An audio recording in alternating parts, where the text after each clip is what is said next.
Hello, everyone, and a very warm welcome back to the English Podcast Academy. I am Noah, and as always, I'm joined by Clara. Hi, Noah, and hello to all our students tuning in from around the world. I am so excited for today's episode.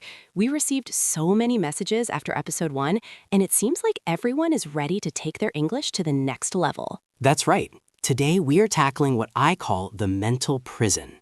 It's that invisible wall that stops you from being fluent, even if you know a lot of vocabulary. We're talking about the habit of translating every single word in your head before you speak. Oh, this is a huge one, Noah. It's probably the #1 frustration for intermediate learners. They feel like their brain is buffering, like a video that won't load because the internet is too slow. Exactly. And that buffering happens because you're asking your brain to do 2 jobs at the same time. You're trying to understand English, and you're trying to manage your native language at the same time. It's exhausting. It really is. I've had so many students tell me, Clara, I can understand you when I read, but when someone speaks to me in the street, my brain freezes. That freeze is the translation trap. But before we dive deep into how to break this habit, we have our Daily Academy tip. If you feel that our conversation is moving a bit too fast for you today, don't worry. That's right. YouTube has a great feature for language learners. Just tap on the screen, find the settings icon, the little gear, and look for playback speed. You can slow us down to 0.75x, and suddenly every word becomes crystal clear. And if you find us a bit slow, you can speed us up too. It's your workout, so you choose the intensity. Now, Clara, let's talk about this middleman concept.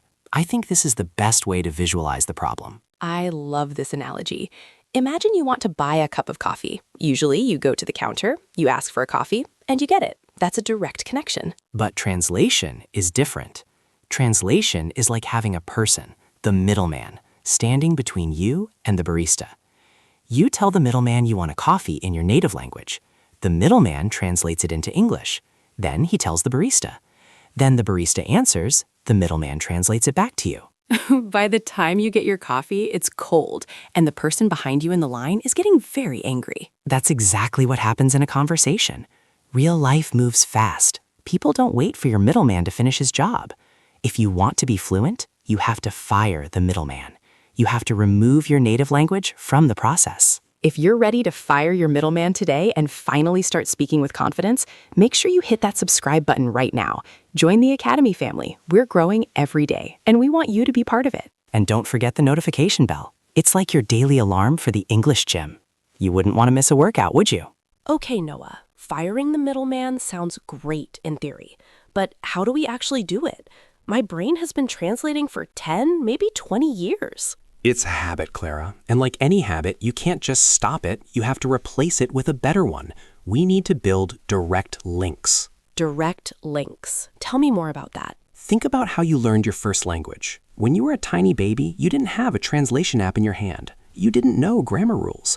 You saw a big, furry animal with a wagging tail, and your mother said, dog. So my brain connected the image of the animal directly to the sound dog. Exactly. There was no translation. The image and the sound were glued together.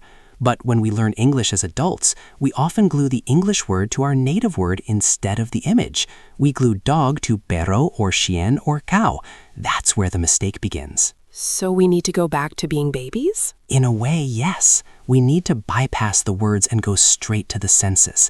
Let's try a deep dive exercise right now. This is for everyone listening. I want you to really participate. I'm ready. My eyes are closed. Okay, everyone, close your eyes. Forget about letters. Forget about spelling.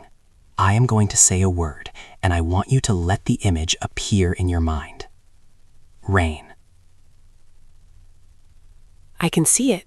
It's a gray afternoon. I see the drops hitting the window. I can hear that soft pitter-patter sound.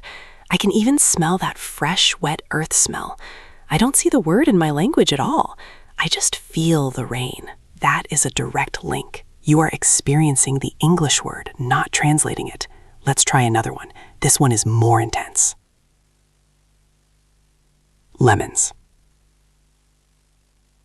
Ooh, I see the bright yellow color. I can imagine cutting one open, and I can actually feel my mouth watering because it's so sour. Perfect. Did you notice? Your brain reacted physically to the English word lemon before you even had time to translate it. That is the power of thinking in English. Wow, I can really feel the difference. It feels much faster and much more real.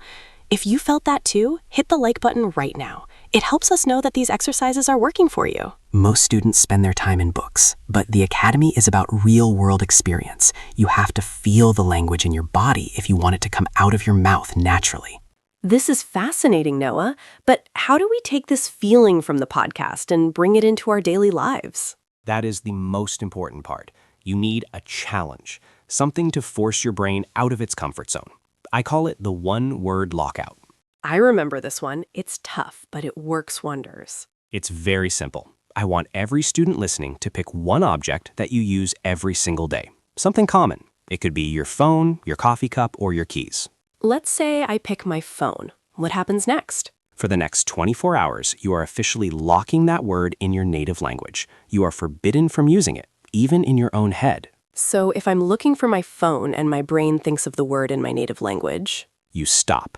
You say no to your brain, and you say out loud, "Where is my phone?" Or just phone, phone, phone. You have to force the English sound to be the only key that opens that concept in your mind. it's like you're building a new road in a forest. At first, it's difficult because there are trees in the way, but the more you walk on it, the smoother the road becomes. Exactly. And after 24 hours, you'll be surprised. You will look at your phone and the English word will pop into your head automatically without you even trying. That is the first brick of your new English home. I love this. I want to see what everyone is picking. Students, go to the comments right now. This is your first Academy assignment for today. Yes, type "I am locking the word" and then your object. Is it water? Is it laptop? Or is it keys? We read every single comment. It helps us know who is really committed to the Academy. And if you have a question about how to think in English, ask us. We are here to answer. And remember, consistency is better than intensity. Don't try to lock 100 words today. Just pick one. One word done perfectly is better than 100 words done poorly. We are so proud of you for finishing this second lesson. It shows you have the mindset of a winner. You aren't just watching a video, you are training your brain. That's the Academy spirit. Tomorrow, we have a very special episode about shadowing, the secret technique used by polyglots to get a perfect accent. You won't want to miss that one. If you missed episode 1, it should be appearing on your screen right now. Go watch it to make sure your foundations are strong. And if you're ready for more, keep that English momentum going. We will see you tomorrow. Keep thinking in English. Goodbye, everyone. Goodbye.